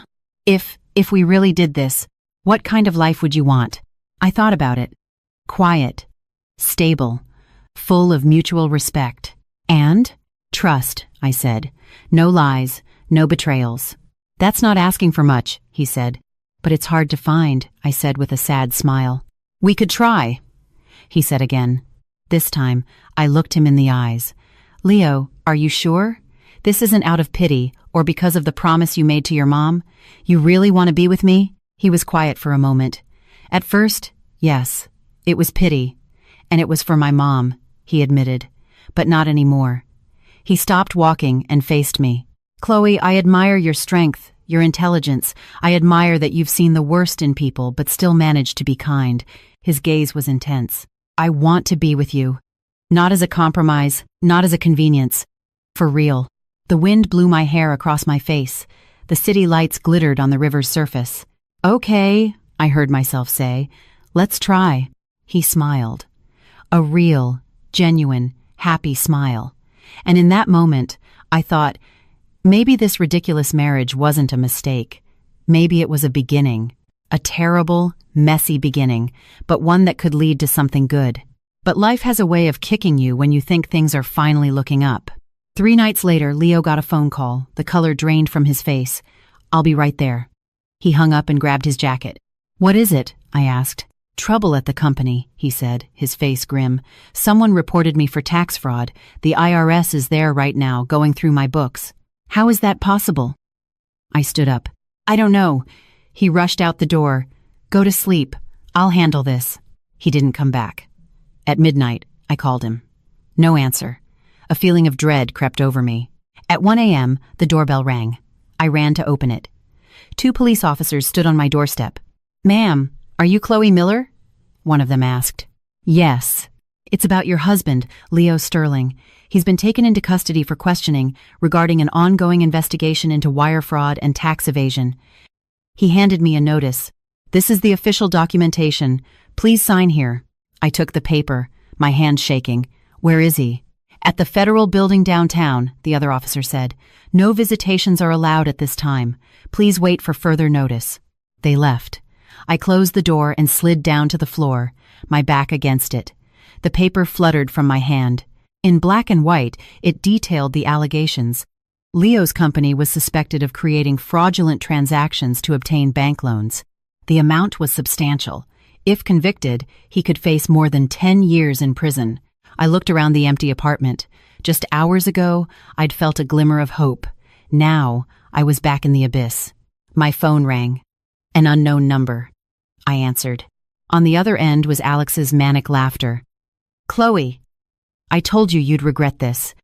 You think you won? I'm telling you, this is just the beginning. This was you, I whispered. I'm the one who tipped them off, he crowed. If I'm going down, you're not getting your happy ending either. What did Leo ever do to you? I felt a surge of rage. Nothing, he said, his voice turning venomous. But he helped you, and for that, he has to pay. The line went dead. I clutched the phone, a bone-deep chill spreading through me. Alex's revenge had come so swiftly, so viciously. What now?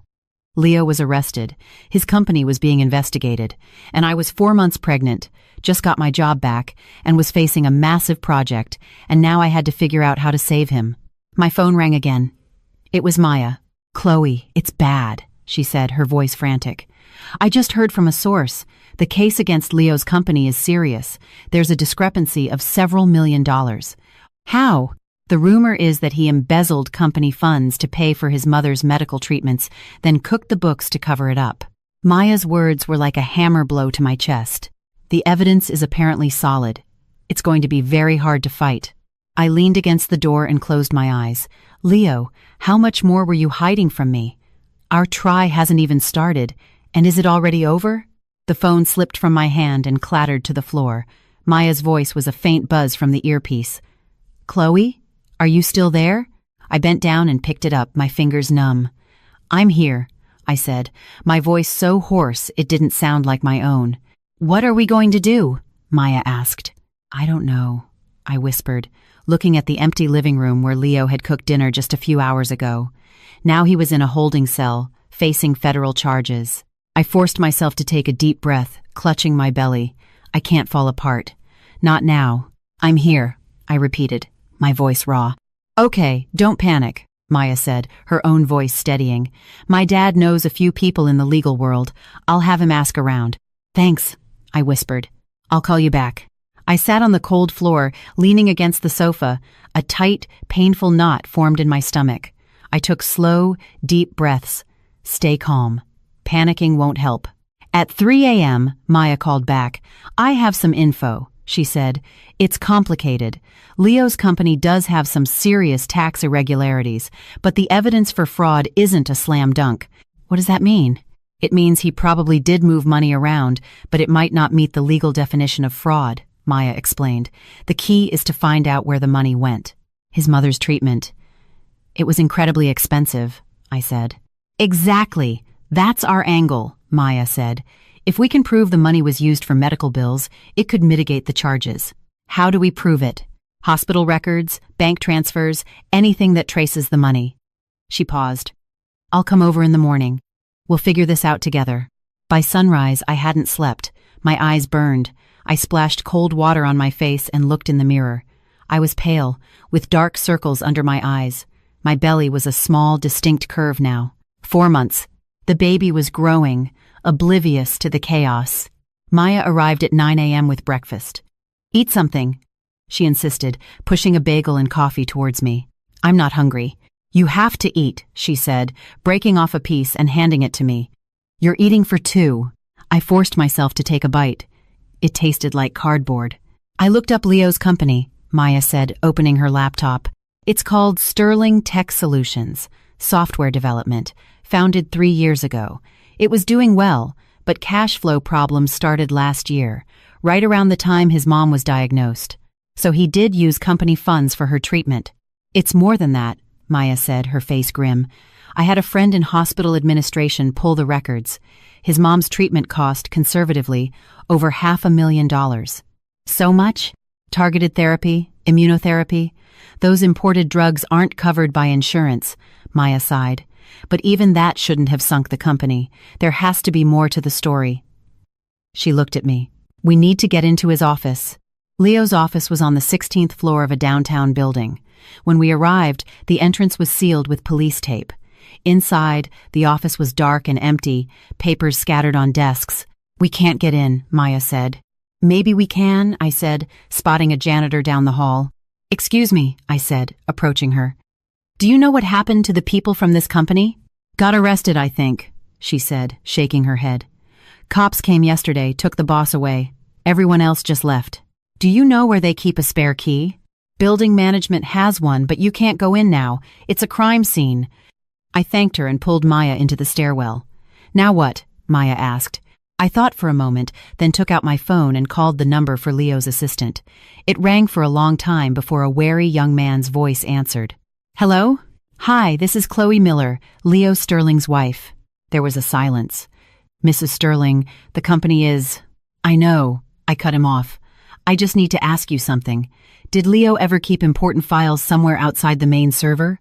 The assistant hesitated. Mr. Sterling told me, if anything ever happened, I was to give you a USB drive. It's in a safe in the break room. The combination is his mother's birthday. But the office is sealed. The safe is in a hidden compartment, he whispered. The police might have missed it. I can tell you how to get in. Half an hour later, we were in the building's service corridors. A ventilation shaft led to the ceiling of the break room. Maya boosted me up. It was a clumsy, difficult climb with my belly, but I was running on pure adrenaline. The break room was a mess. The safe was exactly where the assistant said it would be, hidden behind a bookcase. I punched in Leo's mother's birthday. The door clicked open. Inside was a USB drive, several ledgers, and a thick stack of medical receipts. Back at my apartment, we plugged in the drive. It contained the company's complete financial records and a password-protected folder labeled Personal. After a few guesses, I tried his mom's name. It opened. Inside was a single document. Leo's journal. It started 3 years ago, chronicling his struggles starting the business, his despair over his mother's illness, and the truth behind the company's downfall. The 12th of May 2023, Mom was diagnosed with stage 4 lung cancer. Doctors say 6 months, unless we try the new imported drugs. The 3rd of June 2023. The medicine is insanely expensive. $50,000 a treatment. The company is just getting off the ground. We don't have that kind of cash. The 15th of July 2023. My uncle introduced me to an investor.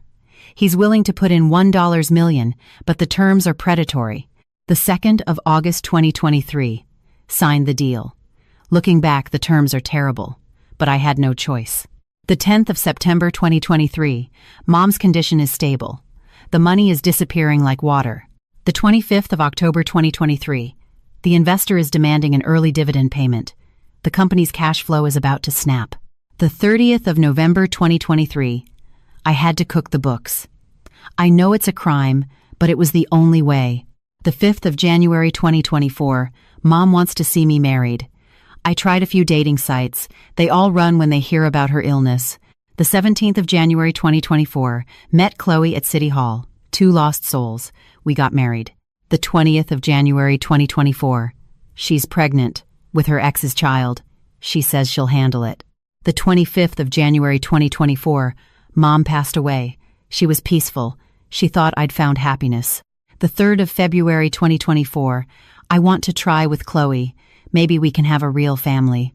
The journal ended there. My hands were shaking. Who was the investor? Maya asked. I scanned the ledgers and found the name, New Horizons Capital. This company. Maya did a quick search. The CEO is a man named Daniel Vance. Vance. My heart stopped. Any relation to Alex? Maya made a call. A few minutes later she came back, her face pale. Daniel Vance is Alex's uncle. I gasped. So it was a setup. From the very beginning. It looks that way, Maya said. Alex knew Leo was desperate. He had his uncle set a trap, a predatory loan that forced Leo to commit fraud. Then he reported him. But why? I couldn't understand the depth of his malice. Just to get back at me? It's more than that, Maya said. Leo's company was struggling, but its software patents are extremely valuable. If Leo goes to prison and the company goes bankrupt, those patents can be bought for pennies on the dollar. The calculation was monstrously cruel. What do we do now? I asked. Can this evidence save him? He still committed fraud, Maya said, shaking her head. But proving he was entrapped could lead to a much lighter sentence. And all these medical bills prove the money went to his mom, not into his pocket. That afternoon, we met with a lawyer, a man named Mr. Davies, recommended by Maya's father. He reviewed the material. His brow furrowed. This is not good, he said bluntly. The fraud and embezzlement are well documented. Even if he was entrapped, he still committed the acts. What's the maximum sentence? I asked. If they convict him on wire fraud for that amount, 10 years, minimum, Mr. Davies said. But if we can get it reduced to embezzlement, it could be less than 3. What's the difference? Intent, he said. Fraud requires intent to illegally possess. Embezzlement is misappropriating funds you have legal access to. His motive, saving his mother, argues against the intent for personal gain. He did it to save his mother's life, I said urgently. Mr. Davies nodded. That's our defense. We argue embezzlement under duress, with entrapment as a mitigating factor. If we're lucky, we could get it down to 3 years, maybe even get probation. How much will this cost? I asked. My retainer is $50,000, he said. If it goes to a full trial, it will be more. I fell silent. My savings were limited, and I had a baby on the way. I can help, Maya said. No, I shook my head. I'll figure it out. Leaving the lawyer's office, I called my boss, Mr. Henderson. Sir, I need to ask for a 1-year salary advance. There was a long pause. Why? I explained the situation briefly. Another long silence. Chloe, are you sure about this? He asked. You've only known this man for a few weeks. Is he worth it? He is, I said. He made a mistake trying to save his mother's life, and he's my husband. Mr. Henderson sighed. Come to the office tomorrow. We'll sort out the paperwork. Thank you, sir. Don't thank me, he said. Just make sure you deliver on the Blue Sky account. The salary advance, combined with my savings, was enough for the retainer. Mr. Davies officially took the case. 3 days later, I was allowed to visit Leo. In the visitor's room at the detention center, he wore a standard-issue jumpsuit. His hair was cut short, and he looked exhausted, but his eyes were clear. Chloe, he said through the glass partition. I picked up the receiver. Are you okay? I'm fine, he said with a weak smile. I'm so sorry I dragged you into this. Don't say that, I said. I know everything. About Alex and his uncle. His eyes clouded over. You found out. Why didn't you tell me? What good would it have done? He said with a bitter laugh. You had enough on your plate. I didn't want to add to it. We're married, I said. Married people face things together. He looked at me, his eyes welling up. Chloe, don't. I cut him off. The lawyer is working on it. We're going to win this. Lawyers are expensive, he said. I paid him, I said calmly. He stared at me. Where did you get the money? Salary advance. My savings, I said. I'll earn it back before the baby comes. He lowered his head, his shoulders shaking. I'm sorry. I'm so sorry. Look at me, I said. He raised his head, tears streaming down his face. We are going to get through this, I said, looking him straight in the eye. You, me, and the baby. The baby. You decided to keep him? He asked. I touched my stomach. The doctor says he's perfectly healthy. He pressed his hand against the glass, opposite my belly. I'll get out of here, he vowed, his voice thick with emotion. I swear, I'll make this up to you both. Time was up. I left the detention center and walked out into the blinding sun. Maya was waiting in the car. How was he? Okay, I said. He said he'll get out. Good. Maya started the car. Oh, I have some news. Alex's uncle, Daniel Vance, turns out he wasn't just targeting Leo. He's being investigated for a massive Ponzi scheme. The feds are all over him. Really? My dad's friend at the SEC confirmed it. If Daniel Vance goes down, it could change everything for Leo's case. A week later, Daniel Vance was arrested. New Horizons Capital was exposed as a front for a massive fraud operation. Leo's case was re-examined in a new light. Mr. Davies submitted a new defense brief, highlighting Leo as a victim of a larger criminal conspiracy. A month later, the trial began. I was 5 months pregnant, my belly a prominent curve under my dress. I sat in the courtroom, Maya by my side. When they brought Leo in, he looked at me, his expression resolute. The prosecution argued for wire fraud, Mr. Davies countered, painting a picture of a desperate son entrapped by a vicious predator, a man who had misappropriated funds not for greed, but for love. He presented the journal, the medical bills, and a deposition from Daniel Vance, who, in exchange for a lighter sentence, had confessed to everything. After a long deliberation, the judge returned. The defendant, Leo Sterling, is found guilty of the crime of embezzlement. The judge's voice boomed. Given the substantial amount, this court would normally impose a severe penalty. My hand flew to my mouth. However, considering the extenuating circumstances, namely, the defendant's motive to save his mother's life, the clear evidence of entrapment, and his full cooperation, this court sentences the defendant to 2 years suspended, with 3 years of probation. Probation! He was free. Tears of relief streamed down my face. Leo was released from custody right there. Walking out of the courthouse, the sun felt warm on my face. Leo pulled me into a tight hug. "Thank you," he whispered in my ear. "Don't say thank you," I said. "Let's go home." The drive was quiet. There was too much to say. Back at my apartment, Leo took a long shower and changed into fresh clothes. He sat on the couch, looking at me. "The company is gone," he said. "I know. How much debt are we in?" "About $300,000, he said. "I'll pay it back." "We'll pay it back," I corrected him. He looked at me, his eyes full of emotion. "Chloe, you don't have to—" I said, "We're married." I cut him off. "For better or for worse, right?" He bowed his head. "I don't deserve you. I'll be the judge of that," I said. That night we ate a simple dinner of spaghetti and meatballs, which I cooked. Leo ate slowly, savoring every bite. "This is delicious," he said. "I'll cook for you every day from now on," I replied. He smiled, a real, relaxed smile. Life seemed to be returning to normal.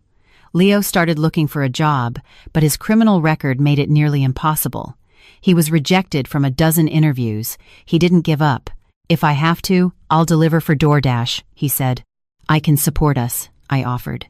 "No," he shook his head. "I'm the husband. I need to provide." Just when we were starting to despair, the phone rang. It was one of Leo's old clients. "Leo, I heard you were out. Are you looking for work? We need a new CTO." Leo was stunned. "But my record." "I know about your record," the man said. "I also know about your talent. So are you in?" "Yes," Leo accepted without hesitation. The new company was a startup, small but with a lot of potential. Leo threw himself into the work. My belly grew bigger. 6 months. The baby was fine. The Blue Sky project was going well. I worked long hours, and Leo always came to pick me up. "Don't overdo it," he'd say. One weekend, we went to look at his mother's old house. It was a charming, slightly run-down bungalow in a quiet neighborhood. "We should sell it," Leo said. "It would clear some of the debt." "No," I said firmly. "This was your mom's. We can't sell it." "Then how will we pay the debt?" "We'll figure it out," I said. As if on cue, another unexpected visitor arrived. Leo's uncle, the one who had introduced him to Daniel Vance. He fell to his knees in front of us. "Leo, I'm so sorry," he wept. "I didn't know Daniel was a crook. He told me it was a legitimate investment." Leo helped him up. "It's over, Uncle. It's okay." "It's not okay." His uncle pulled out a bank book. "This is $50,000. It's all my savings. Take it. Pay off some of the debt." "No, Uncle, I can't," Leo refused. "You need this for your retirement." "If you don't take it, I'll never forgive myself," he insisted. In the end, Leo accepted. With that, and some of our own savings, we paid off a chunk of the debt. The pressure eased a little. The days turned into weeks. My due date was 3 months away. Leo's job was stable. My project was wrapping up. Life was getting better. But fate wasn't done with us. One Tuesday, I was in a meeting at work when a sudden, searing pain ripped through my abdomen. It was worse than anything I'd felt before. I clutched my stomach, my face draining of color. "Chloe, what's wrong?" a colleague asked. "The baby," I gritted out. "Someone call 911. At the hospital, the doctor's face was grim. "It's a placental abruption," she said. "We have to perform an emergency C-section. Now." "But he's only 7 months," I cried, grabbing her arm. "We'll do everything we can," she said. "But you need to be prepared." They rushed me to the operating room. Leo arrived just as they were closing the doors, his face a mask of terror. "Chloe!" he yelled. I saw his desperate face, and then everything went black. When I woke up, I was in a recovery room, tubes running in and out of me. Leo was by my bed, his eyes red and raw. "The baby?" I whispered. He was silent. A tear rolled down his cheek. "I'm sorry," he choked out. "He didn't make it." The world went silent. I couldn't see, couldn't hear. There was only a vast, empty darkness. My baby, my son, whom I'd never even met. He was gone. Leo held my hand tightly. "Chloe, you still have me," he said, his voice breaking. "I'm not going anywhere." I closed my eyes, and tears slid from the corners, soaking the pillow. After I was discharged, I took a long leave of absence. I stayed home, barely speaking, barely eating. Leo quit his job to take care of me. "Chloe, please eat something," he'd plead, holding a bowl of soup. I'd shake my head.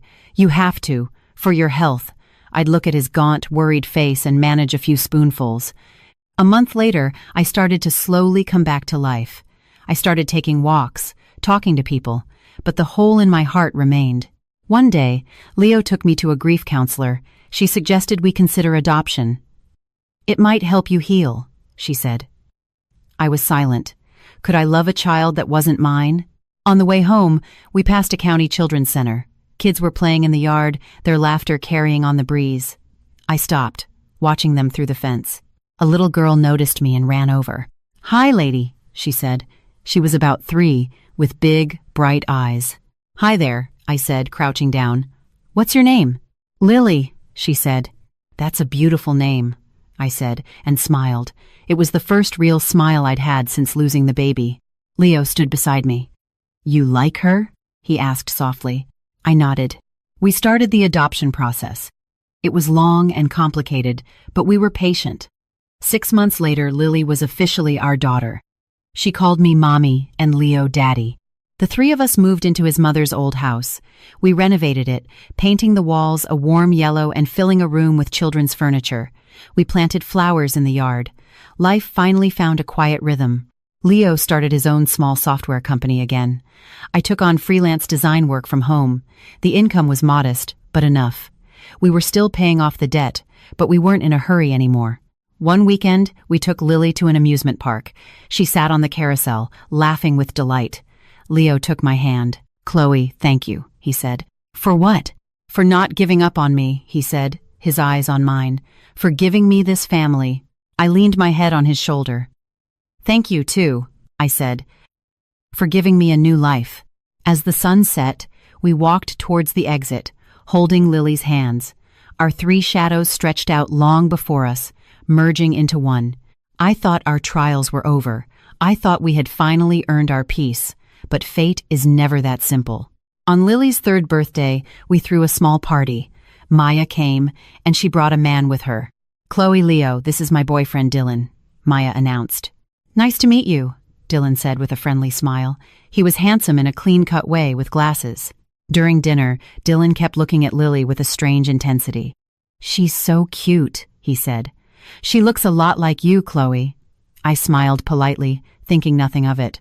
After they left, Leo cleaned up while I put Lily to bed. Late that night, my phone rang. It was Maya. Her voice was trembling. "Chloe, something's happened. Dylan, what about him?" I sat bolt upright. "He's Alex Vance's cousin," Maya sobbed. "He got close to me to get to you guys, for revenge." The phone slipped from my hand and fell onto the bed. Leo, startled awake, sat up. "What is it?" I looked at him, my face ashen. "Alex's revenge isn't over." Outside, the night was dark and heavy. The distant streetlights looked like malevolent eyes, watching our fragile, newfound home. Alex was in prison, but his reach was long. What did Dylan want? What would he do to Lily? The peace we had fought so hard for was about to be shattered once again.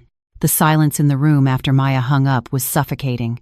Leo stared at me, his face a mask of disbelief in the dim lamplight. "Alex's cousin?" he repeated, his voice raspy. "Maya just found out," I said, my hand still shaking as I reached for the phone. "He got drunk tonight and let it slip. Said his cousin's suffering in prison had to be repaid." Leo threw back the covers and got out of bed. He walked to Lily's room and pushed the door open a crack. Moonlight streamed through the window, illuminating our daughter, sleeping peacefully, clutching her teddy bear. He stood there for a long time before gently closing the door. "Starting tomorrow, I'm taking Lily to and from preschool," he said, his voice low and hard. "And you're not to go out alone." Maya said Dylan took off, I told him. When she confronted him, he just stormed out. His phone is off. "Where would he go?" Leo frowned. "She has no idea. Her dad is already pulling strings, trying to find him." Neither of us slept that night. Leo sat on the living room couch, smoking one cigarette after another. I watched his long, lonely shadow on the wall. Around 4 a.m., I got up for a glass of water. He stubbed out his cigarette. "Did I wake you?" "Couldn't sleep," I said, sitting next to him. "What are you thinking about?"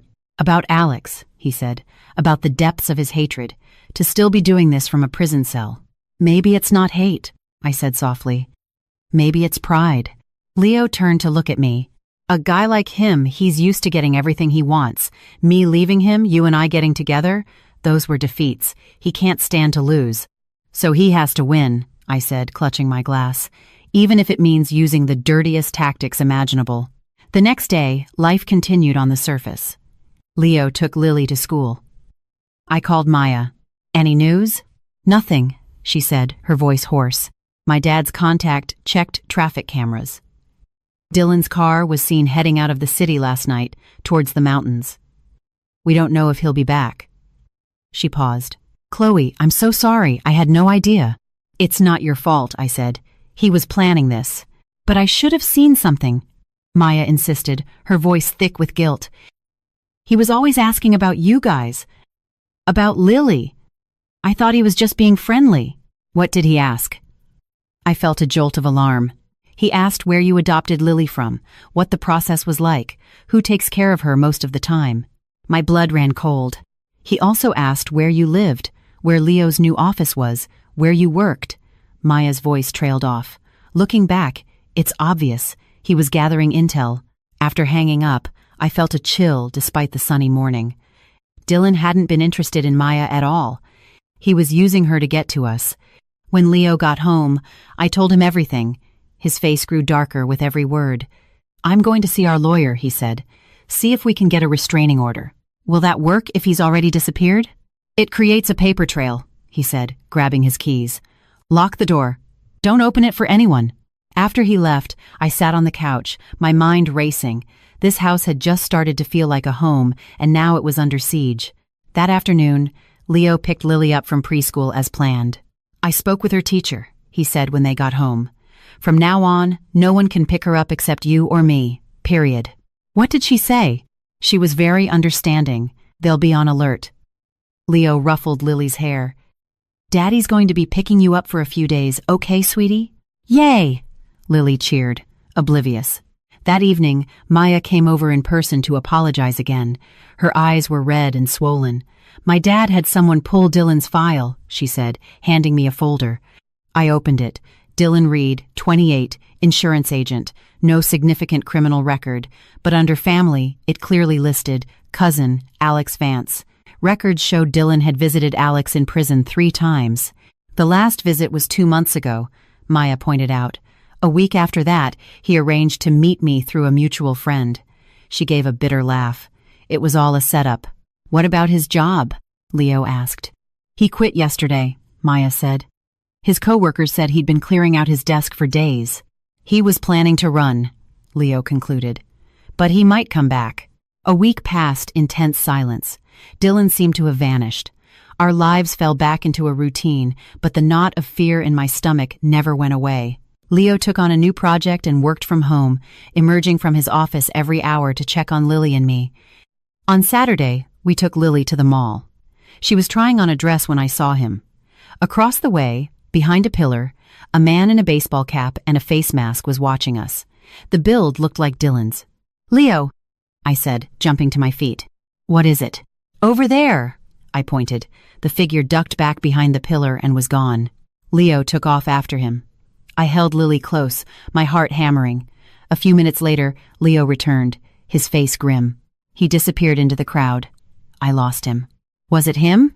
I don't know. But we're going home. Now. From that day on, we felt constantly watched. A car parked too long on our street. A figure glimpsed near Lily's school. It was like living with a ghost. Leo installed a state-of-the-art security system. He started taking self-defense classes. We can't live in fear, he said one night. We have to draw him out. It's too dangerous, I argued, especially for Lily. That's exactly why we have to end this, he said, his eyes hard. We consulted our lawyer, Mr. Davies, who advised us to go to the police. We did. The detective assigned to our case, a seasoned cop named Detective Miller, no relation, listened patiently. You have a credible threat, but no hard evidence, he said. Without a direct action from him, my hands are tied. So what do we do? I asked, frustrated. If he appears again, Call 911 immediately. If he contacts you, record everything." Leaving the station, I felt a profound sense of helplessness. The law was on our side, but it couldn't act until the worst had already happened. The waiting was torture. Leo's insomnia returned. I woke up multiple times a night to check on Lily. She must have sensed our anxiety. One night, she padded into our room, clutching her bear. "Mommy, Daddy, are you sad?" she asked, her little face full of concern. "Of course not, sweetie." "Why do you ask?" I said, lifting her onto the bed. "Because Daddy doesn't smile anymore," she said, looking at Leo. "And Mommy is always staring at nothing." Leo and I exchanged a look. "Daddy's just tired from work," he said, forcing a smile. "Then I'll tell you a story," Lily declared, and launched into a rambling tale from preschool. Listening to her sweet, earnest voice, Leo's smile became real. It was the first time I'd seen it in weeks. 2 weeks later, we got a break. But it came from Alex. He'd had a medical emergency in prison and was transferred to a hospital. The prison had to notify his next of kin. His only registered contact was Dylan. He had finally resurfaced. By the time we found out, Alex had already had surgery, stomach cancer, late stage. It had spread. The doctor said he had 3 months, at most. "Should we go?" Leo asked me. I was silent for a long time. "Yes," I said. "We need to end this." In the sterile hospital room, Alex was a shadow of his former self, so thin and frail I barely recognized him. "You came," he whispered when he saw us. "Dylan didn't call us," Leo said. "We found out on our own." Alex gave a weak, rattling laugh. "Dylan, he saw I was dying, took the last of my money and ran. Typical." "Why did you want to see us?" Leo asked. Alex turned his head to look at me. "Chloe." "I'm sorry," he rasped. I was stunned. I never thought I'd hear those words from him. "It's too late for sorry," I said. "I know." He coughed, a painful, racking sound. When he could speak again, he said, "You have to be careful of Dylan. He's not just doing this for me." "What do you mean?" Leo asked sharply. "He wants money," Alex said, his eyes unfocused. "A lot of money." "We don't have any money," I said. "You do," Alex whispered. "Lily, she's not just some random orphan." The air in the room turned to ice. "What are you talking about?" My voice was tight. "Her biological parents." Alex struggled for breath. "They're rich. Very, very rich." My knees buckled. Leo caught me. "What the hell are you saying?" he demanded. "When you adopted her, the agency didn't know the whole story," Alex said in broken phrases. "She was abandoned, yes, but her parents, they're powerful people." "Who are they?" I demanded.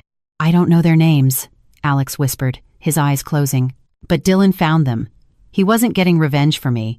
He was setting up his own score. Extortion, kidnapping, it was all for him."